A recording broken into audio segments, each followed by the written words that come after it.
অমিত মিত্র নিগ্রহকাণ্ডের জন্য দলের সাধারণ সম্পাদক প্রকাশ কারাট ও দিল্লি ইউনিটকে কাঠগড়ায় তুললেন সিপিএম পলিট ব্যুরো সদস্য বুদ্ধদেব ভট্টাচার্য। 9 এপ্রিল রাজধানীতে যোজনা কমিশনের অফিসের সামনে আক্রান্ত হন অমিত মিত্র। বিভিন্ন মহল থেকে সমালোচনার ঝড় ওঠে। ঘটনার সমালোচনা করে আলিমুদ্দিনও। প্রকাশ কারাট ও দিল্লি ইউনিটকে কাঠগড়ায় দাঁড় করায় তারা। দলের অন্দরে ক্ষোভ প্রকাশ করে আলিমুদ্দিন বুঝিয়ে দেয়, দিল্লি কাণ্ডে অবিবেচকের মতো কাজ হয়েছে, অস্ত্র তুলে দেওয়া হয়েছে তৃণমূলের হাতে।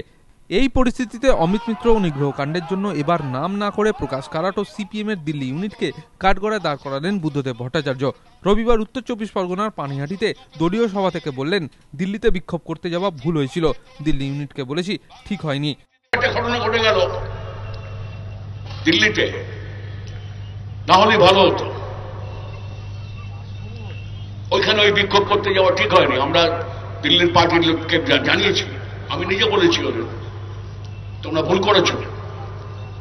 হ্যাঁ ঠিকই, উনি গাড়ি থেকে নেমে পড়েছেন, তোমরা নামাওনি জোর করে। উনি কি করবেন সবাই জানে, ও খুব মুশকিল বোঝা, কিন্তু তোমরা করতে গেলে কেন? দরকার ছিল না। এদিকে এসএফআই নেতা সুদীপ্ত গুপ্তর মৃত্যু নিয়েও মুখ খোলেন প্রাক্তন মুখ্যমন্ত্রী। রাজ্য সরকারের সমালোচনা করে বলেন, বিভিন্ন ইস্যুতে তদন্ত কমিশন করা হচ্ছে, কিন্তু সুদীপ্ত গুপ্তর মৃত্যুর ঘটনায় কিছুই হলো না। সারা রাজ্যের মানুষ বলছে একটা তদন্ত হোক, একটা তদন্ত হোক, সবাই জানুক ছেলেটা সত্যি কি করে মারা গেল। আপনি করবেন না, এত আপনি তদন্ত করছেন বিচার বিভাগীয়, এটা সেটা, একটার পর একটা কমিশন, আর এই ছেলেটা কি করে মারা গেল তার একটা তদন্ত হবে না? না, এখনো পর্যন্ত উত্তর নেই।